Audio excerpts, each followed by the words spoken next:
Just real quick, wanted to show you the bridge and the tailpiece on this Les Paul that I have. There's some pros and cons to it, so we're going to talk about it so that way you understand a little bit about how this system works, so that way if you need to adjust anything, you can make an informed choice for yourself. So number one, you can see that I've wrapped the strings actually backwards through the tailpiece, and then what this is going to do is this is going to raise the string up. Instead of coming from all the way down here, now the string is coming from back here. So it's raising the string up higher, so there's less of an angle as it crosses over this little bridge piece right here, right? And on top of that, it also makes this distance longer. There's pros and cons to that. One of the huge pros is that your sustain on this string ringing over here is much longer. The less you kind of bend the string down here, the better sustain you get on this side of the string. So that's the one really good thing about it. Now, having a longer piece is a little bit actually of a bad thing, because the longer it is, the more the string on this side is able to vibrate when you pluck on this side. And any vibrations over here can kind of lead to a couple problems. Number one, you're bleeding off energy, losing sustain. Number two, you are kind of possibly allowing other vibrations for your pickups to possibly detect, right? So that's not necessarily the best to have it longer, but it's not awful, right? It's only just a smidge longer, so it's not too big of a deal. Now, number two, this bridge is raised up to achieve the angle that I want, right? And that's why it's like that. Now, if we bring it lower, or we string the strings kind of straight through it, right there, we're gonna reduce our sustain, get rid of those little tiny vibrations on this side, and kind of like pinch the string a little more. So you definitely have some leeway with the setup for this, and it kind of comes down to choice, and you could even possibly try a couple different ways.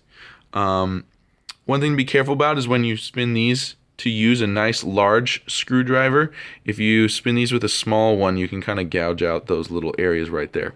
Now, one last thing to be considering when you are adjusting the guitar is one side higher than the other, right? So I'm looking at the guitar from the back, right?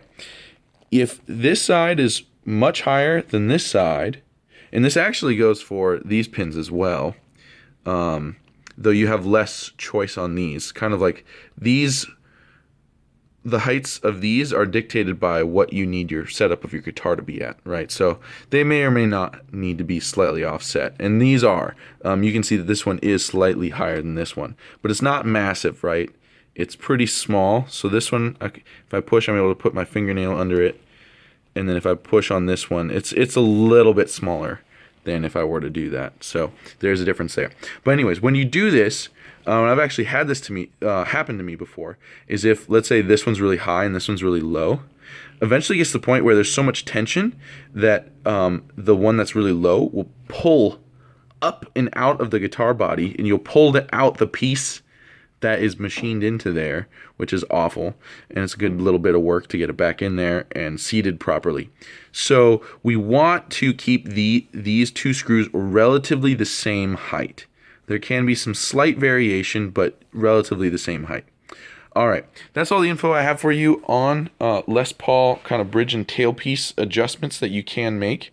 And then one thing to be thoughtful about is that typically adjusting either of these will have minor or large consequences on, number one, the string height, and number two, the intonation, right, from the 12th fret, right? And we need the intonation to be in tune. If it's not, then we get all kinds of solo problems, especially if we start traveling up higher on the neck. So you do want to be thoughtful about that.